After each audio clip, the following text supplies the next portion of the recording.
All right, Senator Rand Paul being branded by the liberal media as President Trump's top stooge.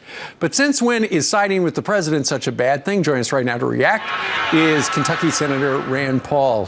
Senator, good morning to you. Good morning.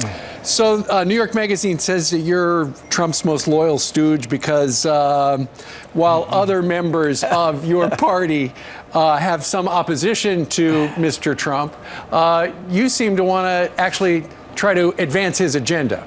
You know, the haters are going to hate. What are you going to do? But what I would say is actually the evidence is quite to the contrary. I'm probably one of the most independent senators on the Hill. I work with Democrats. I work with Republicans.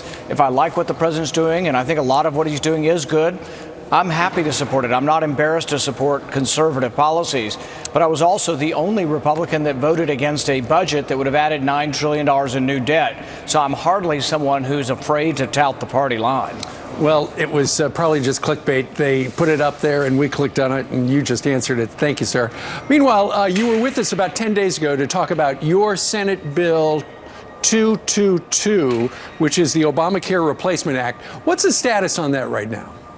You know, I think it's gaining momentum. The House Freedom Caucus, which is 40 of the most conservative congressmen, have endorsed it, and that's a big deal. And they've introduced a version of that. Congressman Sanford from South Carolina has introduced a version in the House. Now we have ours in the Senate. And I think conservatives are coalescing around the idea that we don't want Obamacare light. The House Freedom Caucus, myself, other conservatives have said we want complete repeal of Obamacare. That's what we voted on a year ago. Let's do it again. Let's do complete repeal, and let's do a separate replacement package that's not another big government program, but is market reforms that will bring down the price of insurance. Sure. What do you make of some criticism from the left, and in fact from certain members on the right as well, that the Republicans have been trying to get rid of Obamacare? Now they're on the verge of being able to do something about it, but they don't have a plan. You've actually got a plan, and some other guys and gals do too, right? Well, not only do we have a plan, many aspects of our plan have been around for 20 or 30 years. At least half of my replacement bill was taken from some of Tom Price's legislation, which is why we think the administration will support it.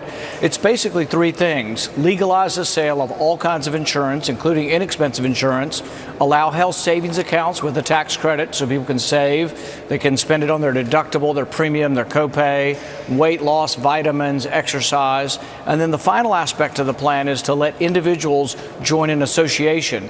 What really worries people, whether you're a Republican, Democrat, conservative, or liberal, is that somebody in your family will get sick and that the insurance company will drop you or raise your rates. If everybody were allowed to join an association, that would never happen again, and people would get less expensive insurance also. Interesting. What about some of the other things that people like with Obamacare, where if you have a pre-existing condition, you'd be covered, and also it would allow parents to have their children on to age 26. Is that one of the ideas behind it as well? On the age 26, that would probably either stay or go under the repeal aspect, not the replacement aspect. I suspect that's probably going to stay. On the pre-existing condition, if you let people buy insurance after they become sick, if they won't buy it when they're healthy and then they buy it when they're sick, that is a death spiral that Obamacare is in now. We let people sign up for 2 years, and during that 2-year period, sick people will be able to sign up, but then you have to keep insurance because we can't have people going in and out of the market, because that really leads to an untenable business model. All right, well, let's see what happens in the Senate. Senator Rand Paul, thank you very much for joining us today. Thank you. Meanwhile, moving on, changing